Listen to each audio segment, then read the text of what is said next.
तो hi hello class 11th वालों। तो आइए आज मैं आप लोगों की वार्षिक परीक्षा 2025-26 यानी कि 2026 के फिजिक्स यानी अपनी भौतिक शास्त्र के सभी क्वेश्चंस के आंसर यहाँ पर बताता हूँ। तो आइए जल्दी से देख लीजिए और देखिए यहाँ पर यही था हमारा पहला क्वेश्चन और इस क्वेश्चन में हमसे पूछा गया था सही विकल्प चुनकर लिखिए। तो पहला क्वेश्चन है भौतिक राशि कौन सी मूल राशि नहीं है। तो भाई साहब आवेश आवेश एक भौतिक मूल राशि नहीं है। ठीक है। अगला है वेग समय ग्राफ समय अक्ष के साथ घिरा क्षेत्रफल क्या दर्शाता है। तो वो दर्शाता है विस्थापन यानी कि डिस्प्लेसमेंट। दी गई राशियों में से किस राशि पर जड़ता गुण का मान निर्भर नहीं करता है। तो कोणीय त्वरण पर वस्तु का जो जड़ता गुण है वो निर्भर नहीं करता है। ओके। अगला क्वेश्चन देखेंगे हम इसमें और अगला क्वेश्चन है चंद्रमा पर वायुमंडल नहीं है क्योंकि इस पर पलायन वेग का मान बहुत कम होता है, इसलिए गैसें यहाँ से पलायन कर जाती हैं। अगला है महाधमनी ऊतक रबर जैसे पित्ताशय तो अत्यधिक विकृति होती है कहलाते हैं क्या हैं। तो वो कहलाते हैं भाई साहब पित्तस्थालक पदार्थ। क्या कहलाते हैं? पित्तस्थालक पदार्थ। ओके। अगला है स्प्रिंग के वाली लटकाई जाती है द्रव्यमान वाली तो उसका जो नियतांक है कोणीय आवृत्ति है वो क्या होगी। तो वो होगी अंडर रूट में k/m। ओके। अंडर रूट में k/m। चलिए आगे बढ़ते हैं और ये हमारे 6 क्वेश्चंस हो गए हैं। तो ये इंग्लिश में दिए गए हैं, इनसे अपना भी कोई मतलब नहीं है। नेक्स्ट क्वेश्चन आ जाता है हमारा क्वेश्चन नंबर 2। तो देखिए जरा इस क्वेश्चन में भी हमसे क्या कह रहे हैं कि सही जो खाली स्थानों को यहाँ पर भरिए। पहला क्वेश्चन है किसी तनित तार में पास से विकृति और इस अनुदैर्ध्य विकृति के अनुपात को क्या बोलते हैं। तो आप सभी ने पढ़ा ही होगा, इसको बोलते हैं पॉइसन अनुपात। क्या बोलते हैं? पॉइसन अनुपात। ठीक है। क्या कहलाता है? पॉइसन अनुपात। ओके। अगला क्वेश्चन है किसी सेकंड पेंडुलम का आवर्तकाल कितना होता है। तो 2 सेकंड का होता है। तो कौन सी तरंगें ऊर्जा का स्थानांतरण नहीं करती हैं। तो अनुप्रस्थ। ओके। कौन सी तरंगें नहीं करती हैं?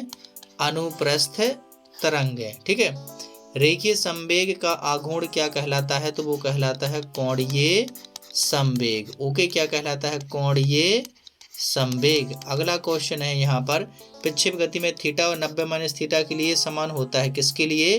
तो कैपिटल आर के लिए यानी कि किसके लिए? क्षैतिज परास के लिए। ठीक है। अगला क्वेश्चन यहाँ पर है कि का विमीय सूत्र कोणीय संवेग के विमीय सूत्र के समान है। तो वो है भैया प्लांक नियतांक का विमीय सूत्र। किसका? प्लांक नियतांक का। ओके। यदि कोई दूसरी राशि का है तो आप लोग वो भी लिख सकते हो। वैसे प्लांक नियतांक का विमीय सूत्र इसके समान है। अगला क्वेश्चन देखेंगे हम लोग। तो अगले क्वेश्चन में आ जाती है हमारी यहाँ पर प्यारी सी जोड़ियाँ। तो आइए जल्दी से हम लोग जोड़ियों को मिला लेते हैं। तो पहला यहाँ पर हमारा क्वेश्चन है बल। तो क्या होता है? संवेग में परिवर्तन की दर। तो ये हो जाएगा बल को मिलानापन को d से, संवेग में परिवर्तन की दर।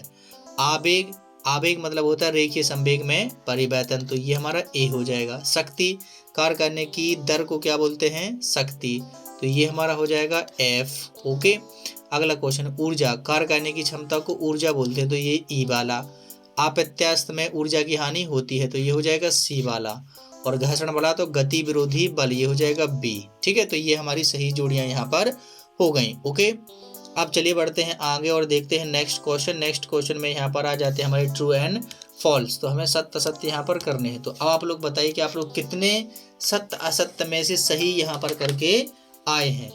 तो पहला क्वेश्चन है किसी गतिशील वाहन की अवरोधन दूरी उसके प्रारंभिक वेग के वर्ग के समानुपाती होती है। तो ये बिल्कुल बात कैसी है?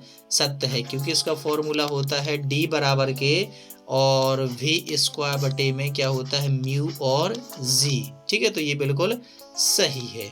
अगला क्वेश्चन पृथ्वी के ध्रुवों से पलायन वेग का मान विषुवत रेखा पलायन वेग से कम होता है। तो ये बात बिल्कुल असत्य है। ओके। अगला क्वेश्चन अच्छे अवशोषक खराब उत्सर्जक होते हैं। तो असत्य। अच्छे अवशोषक अच्छे उत्सर्जक होते हैं, यहाँ पर अच्छे होना चाहिए था। पानी का 0 डिग्री अधिकतम होता है घनत्व। तो ये बात भी असत्य है। कितने डिग्री सेल्सियस पर होता है? 4 डिग्री सेल्सियस पर।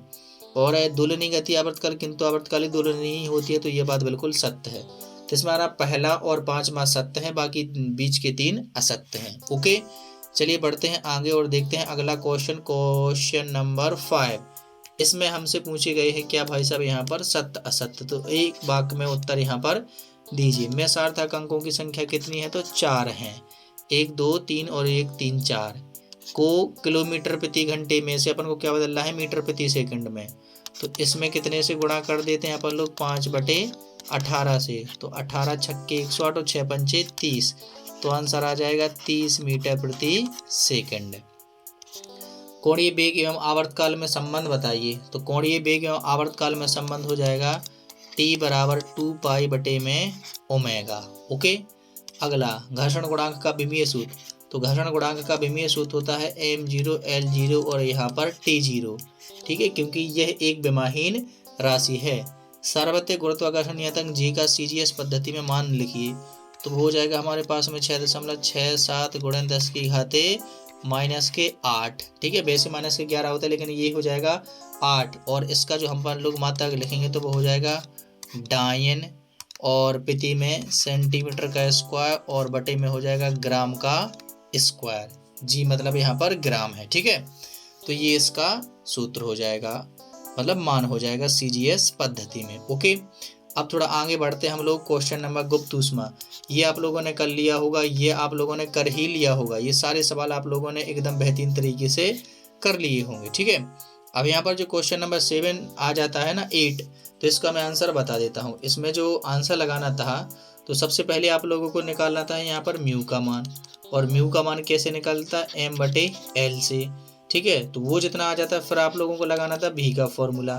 तो वेग आ जाता कितना अपना t/, कितना आ जाता है यहाँ पर जो अपन को तनाव दिया गया है, टेंशन, इसमें मान रख देना था म्यू का। ये दो फॉर्मूला लगाने थे, पहले म्यू का मान निकालना था, फिर v का मान निकाल देना था। तो इसका जो आंसर है मैं वो यहाँ पर बता देता हूँ, कितना आ जाना था 92.95 और मीटर प्रति सेकंड। ये तो एकदम सिंपल सा हमें आवृत्ति निकालनी थी। तो F बराबर होता है v बटे कितना होता है F। ओके, हमें तरंग दैर्घ्य निकालनी थी। क्या निकालनी थी? तरंग दैर्घ्य। तो ये लैम्डा बराबर होती है किसके बराबर? लैम्डा बराबर। ओके, तो लैम्डा लिख जाए भैया। तो इसमें मान रख देते 340 बटे में कितने 20, तो ये कट जाते, तो आंसर आ जाता है यहाँ पर 17 दूनी 34, तो 17 मीटर। ठीक है, तो ये हमारा यहाँ पर इस तरीके से हो जाता है, एकदम सिंपल सा था। अब ये वाला आप लोगों ने कर लिया होगा, ये वाला। ठीक है, ये सारे आप लोगों ने कर ही लिए होंगे। अब यदि आप लोग चाहते हैं कि मैंने सारे क्वेश्चन तो किए थे लेकिन मुझे डाउट हो रहा है, तो फिर आप लोग मुझे एक बार कमेंट कर दीजिए, मैं सभी क्वेश्चंस के आंसर यहाँ पर आप लोगों को बता दूंगा। ठीक है, तब तक के लिए आप लोग अपने पेपर बेहतरीन तरीके से देते रहिए, पढ़ते रहिए और यहाँ पर मस्त रहिए।